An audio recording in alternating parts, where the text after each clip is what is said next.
नमस्कार, मैं हूं अजय अस्क और आप देख रहे हैं उड़ान लाइव। बात करते हैं जयराम महतो की। 1932 आधारित स्थानीय नीति की मांग को लेकर जयराम महतो ने पूरा माहौल गरमाया। फिर माहौल बनाने के बाद में उन्होंने चुनाव लड़ने की घोषणा की, नई पार्टी बनाई। पर लोकसभा चुनाव का समय नज़दीक आने के साथ ही उनके सीरियसनेस पर सवाल उठाया जाने लगा है। लोग चुटकी लेने लगे हैं। महागठबंधन ने तो यहाँ तक चुटकी ली है कि 10 दिनों से जयराम महतो कहाँ गायब हैं। जयराम महतो कहाँ गायब हैं? जयराम महतो क्या कर रहे हैं? राजनीति में उनका अब आगे का कदम क्या होगा? इस सवाल को लेकर इंडिया गठबंधन की बैठक में चुटकी ली गई। आइए जानते हैं जयराम महतो को लेकर क्या कुछ सोचा जा रहा है, उनको इस चुनाव में कितनी गंभीरता से लिया जा रहा है। लोकसभा चुनाव के पहले 1932 के खतियान को आधार बनाकर स्थानीयता नीति की मांग से मामला गर्म करने वाले जयराम महतो के तेवर को लेकर अब सवाल खड़े किए जा रहे हैं। तेवर दिखाकर राजनीति में आने के जयराम महतो ने घोषणा की थी और खुद को गिरिडीह से प्रत्याशी घोषित किया, नई पार्टी बनाई। पर लोकसभा चुनाव में जो सरगर्मी दिखानी चाहिए थी वह दिख नहीं रही और उनके चुनाव लड़ने के सीरियसनेस पर लोग चुटकी लेने लगे हैं।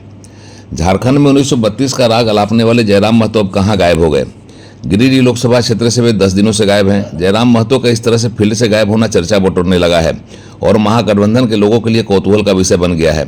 महागठबंधन में शामिल राष्ट्रीय जनता दल, झारखंड मुक्ति मोर्चा और कांग्रेस की जैनामोड़ में हुई एक बैठक में जयराम महतो से जुड़ा यह मामला उठाया गया।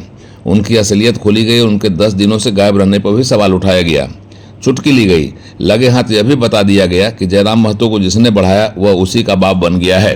इस बच्चों को बाबूलाल मरांडी जी, सुदेश महतो, चंद्र प्रकाश चौधरी ने आगे बढ़ाया। वो बच्चा आज उनका बाप निकल गया। लेकिन उससे भी बड़ा दुर्भाग्य है कि उस बच्चे ने अपने आप को गिरिडीह लोकसभा का उम्मीदवार बनाया, लेकिन पिछले 10 दिन से गिरिडीह लोकसभा में नहीं दिख रहा।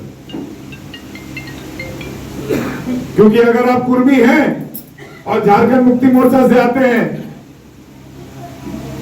तब हम आपका समर्थन नहीं करेंगे, लेकिन अगर आप कुर्मी हैं और आसू पार्टी के हैं तो हम आपको 1932 भी भूल जाएंगे। ये सच्चाई है। कहां है जयराम महतो? गिरिडीह लोकसभा में तो दिख ही गए। और दुर्भाग्य है कि आज ऐसे प्रत्याशी के विरोध में खड़े हैं जिनके प्रत्याशी ने उनके घर में रोटी देने का काम किया, जिस प्रत्याशी के बदौलत उनके पिता ने उनको पालन पोषण करने का काम किया, जिस प्रत्याशी के बदौलत उनके घर चल के वो इतना विद्वान बने, उसके बाद भी हमारे प्रत्याशी गलत है। वैसे चुनाव की घोषणा से पहले जगह जगह सभा आयोजित कर माहौल बनाने वाले जयराम में करने वाले जयराम महतो को मिल रही पॉपुलरिटी अब वैसी नहीं दिख रही। राजनीतिक दल भी चुनाव के लिए उन्हें बहुत गंभीर नहीं मानते और न ही चुनौती मानते हैं। झारखंड मुक्ति मोर्चा जयराम महतो को किस तरह से लेता है आप खुद सुनिए। जेएमएम कहता है कि राजनीति का पाठशाला है, कई लोग आएंगे, एडमिशन कराएंगे, जनता फैसला कर चुकी है, 4 जून को रिजल्ट आएगा और तब जितने लोग ताल ठोक रहे हैं सबकी असलियत सामने होगी और उनके होश ठिकाने आ चुके होंगे। उस पर हम कोई बात नहीं करेंगे। राजनीतिक पाठशाला है, कई लोग राजनीतिक पाठशाला में नामांकन कराते हैं। अब कितना दूर तक उस पाठशाला में वो पढ़ाई कर सकते हैं? हर लोग आता है, देखे होंगे आप लोग। चुनाव के समय लोग जनता के बीच में नहीं रहते हैं, जनता का सेवा नहीं करते हैं। चुनाव है, लोकतंत्र है, सबको आज़ादी है चुनाव लड़ने का। जनता निर्णय किया करके बैठा हुआ है और आपको दिखने को मिलेगा 4 तारीख। चुनाव की सरगर्मी तेज हो गई है, माहौल बनाने की कोशिश की जा रही है। अभी से ही केंद्र की सरकार का आकलन किया जाने लगा है। इस चुनाव में झारखंड में जयराम महतो किस प्रकार का फैक्टर होंगे, इसको लेकर लोगों की निगाह टिकी हुई है। चुनाव नतीजा ही बताएगा कि 1932 का खतियान आधारित स्थानीय नीति कितनी असरदार रही या फिर एक दूसरे पर कटाक्ष करने के दौरान यह मुद्दा चुनाव से कहां भटक गया। उड़ान लाइव ब्यूरो की रिपोर्ट।